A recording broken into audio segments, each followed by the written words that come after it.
الحمد لله رب العالمين والصلاة والسلام على خاتم الأنبياء والمرسلين سيدنا محمد وعلى آله وصحبه أجمعين. أعوذ بالله من الشيطان الرجيم. ذلك اليوم الحق فمن شاء اتخذ إلى ربه مآبا.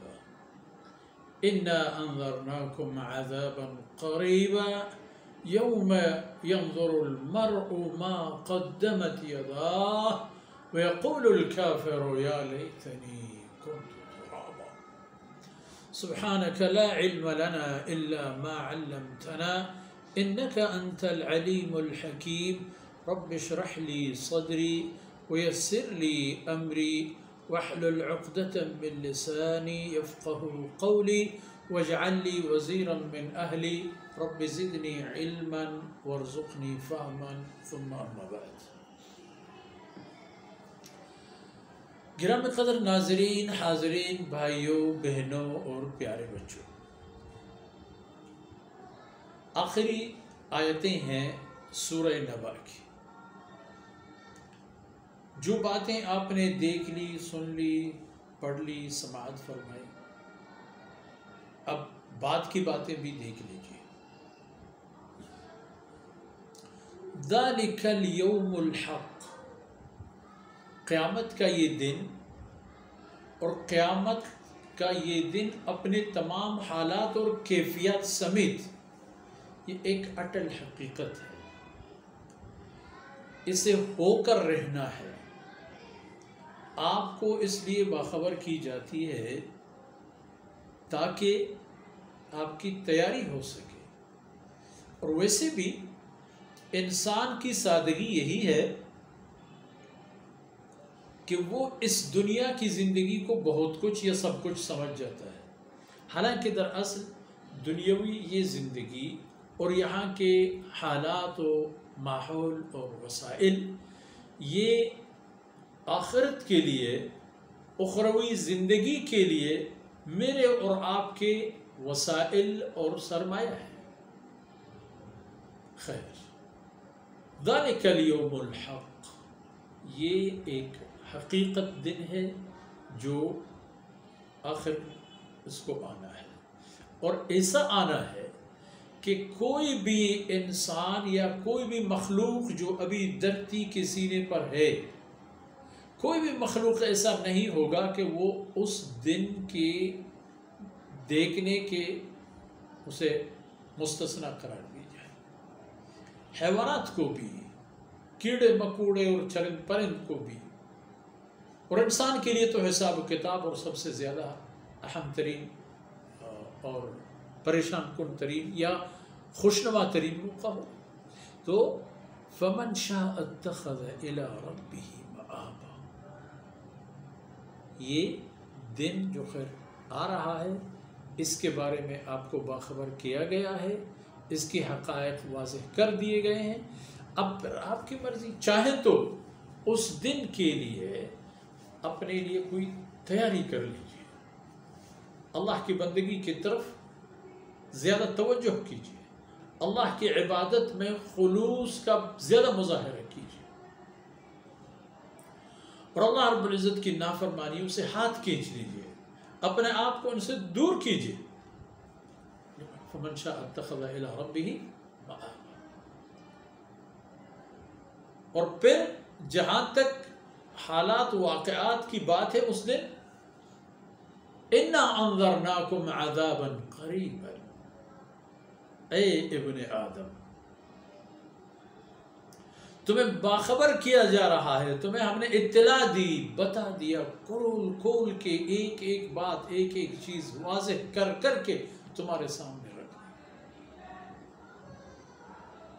دی. یہ عذاب آنے والا ہے اور یہ دن آنے والا ہے، اور وہ بھی قریباً، بہت نزدیک ہے. آپ لوگ سمجھتے ہیں زیادہ سے زیادہ، آپ سمجھتے ہو 1000 سال. اللہ کے بندے 1000 سال ہو یا 10,000 سال ہو، اسے آنا تو ہے. اور یہاں سے جب انسان منتقل ہوتا ہے زمین کے اندر یا برزخی عالم میں، تو برزخی عالم ہی اس کے لیے تو قیامت کے آغاز ہیں، اور اس کے اعمال کے اثرات اور اعمال کے تعلق اس سے جڑ جاتے ہیں موت کے فوراً بعد۔ اِنَّا أَنذَرْنَاكُمْ عَذَابًا قَرِيبًا، وہ عذاب ان قریب آنے والا ہے، اور دشمنان خدا اس عذاب کی گرفت میں آئیں گے۔ یوم ينظر المرء ما قدمت یداہ، اس دن انسان یہ بھی دیکھ لیتا ہے کہ اس نے اپنی کیا کمائی آگے بھیج دی ہے۔ قدمت یداہ، اصل میں ید یعنی ہاتھ، اور ہاتھ چونکہ انسانی محنت کا سب سے زیادہ عضو اور عنصر ہے، اس لیے اس کا استعمال فرمایا۔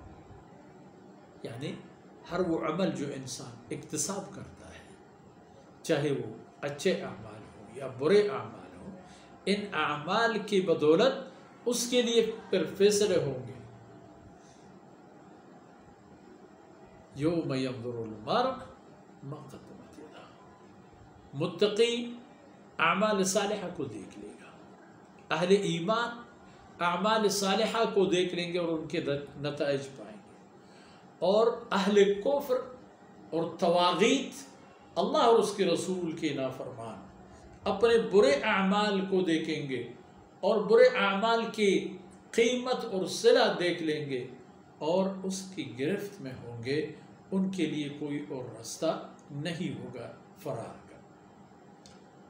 یوم ينظر المرء ما قدمت یداہ، اور وہ منظر جو انسان وہاں دیکھ لیتا ہے وہ اتنا تباہ کن ہوگا کہ یقول الکافر یا لیتنی کنت ترابا، اس دن کافر یہ کہے گا کاش میں ایک زندہ انسان ہونے کے بجائے مٹی کا حصہ ہوتا اور نسیم منسیہ ہوتا، کسے پتہ نہ ہوتا کہ کوئی ایسا انسان گزرا ہے، مجھے بھی پتہ نہ ہوتا کہ اسی طرح کی زندگی ملی تھی، اور کسی کو بھی کسی کا خبر نہ ہو۔ اس لیے قرآن کریم نے دراصل ہمیں جتنے بھی ارشادات اور وعدے اور وعید سے نوازا، وہ سب ہمارے بیدار کرنے کے لیے اور ہمیں آخرت کی ابدی زندگی کو تعمیر کرنے کے لیے متوجہ فرمایا۔ ایک دائمی تعمیر اور دوسری دائمی تباہی، ان سے ہمیں باخبر کر دیا گیا تاکہ ہم مفید کو لے لیں اور مضر کو چھوڑیں۔ اللہ تعالیٰ مجھے اور آپ کو عمل کی توفیق سے نوازے۔ آج اتنا ہی کافی ہے۔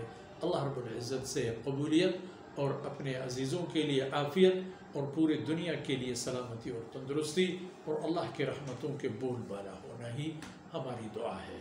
صلی اللہ علیہ نبینا محمد وعلی آلہ وصحبہ اجمعین۔